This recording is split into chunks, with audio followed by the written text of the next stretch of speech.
नमस्कार दोस्तों, आज की जो मैं कहानी आपको सुनाने जा रहा हूँ उसका शीर्षक है सुख, सेवा और त्याग। दोस्तों, अगर आपको सच्चा सुख चाहिए तो वो आपको किस चीज में मिल सकता है, यही इस कहानी में बताया गया है।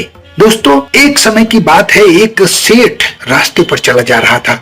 उसके हाथ में बहुमूल्य रत्नों की पोटली थी। रास्ते में उसे एक साधु मिला और वो साधु भी सेठ के साथ साथ चलने लगा। सफर आराम से तय हो जाए इसलिए दोनों सुख और आध्यात्म पर बात करने लगे। सेठ ने कहा, मेरे पास उपभोग की सारी वस्तुएं हैं पर सुख नहीं है। इस पर साधु महाराज मुस्कुराए और उसने सेठ से पूछा, कैसा सुख चाहते हो? तब उस सेठ ने उत्तर दिया कि मैं वास्तविक सुख चाहता हूँ। यदि कोई मुझे वास्तविक सुख प्रदान कर दे तो मैं उसके लिए भारी से भारी कीमत चुकाने के लिए भी तैयार हूँ। साधु ने फिर पूछा, क्या मूल्य दे सकते हो? इस पर सेठ ने बोला, जो वो व्यक्ति चाहे वही दे सकता हूँ। सेठ बोला, मेरे पास बहुत सारा धन है और उस धन का एक बहुत बड़ा भाग मैं मूल्य के रूप में चुका सकता हूँ। साधु ने देखा कि सेठ के हाथ में पोटली थी और वो पोटली की तरफ इशारा करके बोल रहा था। साधु समझ गया कि इस पोटली में बहुत सारा धन है।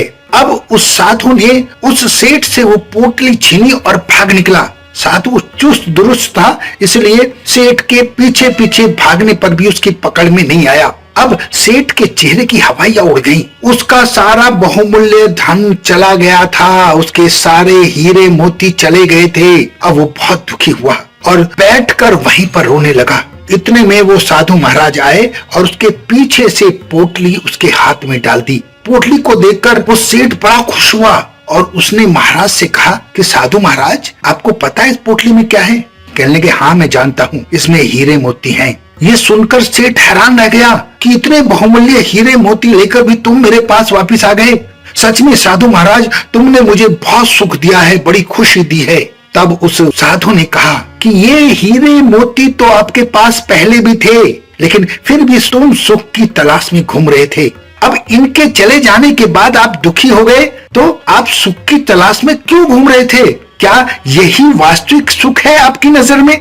इस पर साधु का छोटा सा मुंह हो गया और उसने कहा, नहीं, मैं सच में वास्तविक सुख की तलाश में हूँ। तब उस साधु महात्मा ने कहा कि अगर वास्तविक सुख चाहिए तो दूसरों की सेवा करो, दूसरों की मदद करो और उससे जो तुम्हें खुशी मिलेगी वो वास्तविक सुख होगा। उससे तुम्हारी आत्मा को, तुम्हारे दिल को, तुम्हारे मन को प्रसन्नता मिलेगी और वो सुख बहुत बहुमूल्य होगा। खैर, सेठ को साधु की बात समझ में आ गई और उस दिन से उसने त्याग और सेवा को ही अपना धर्म बना लिया।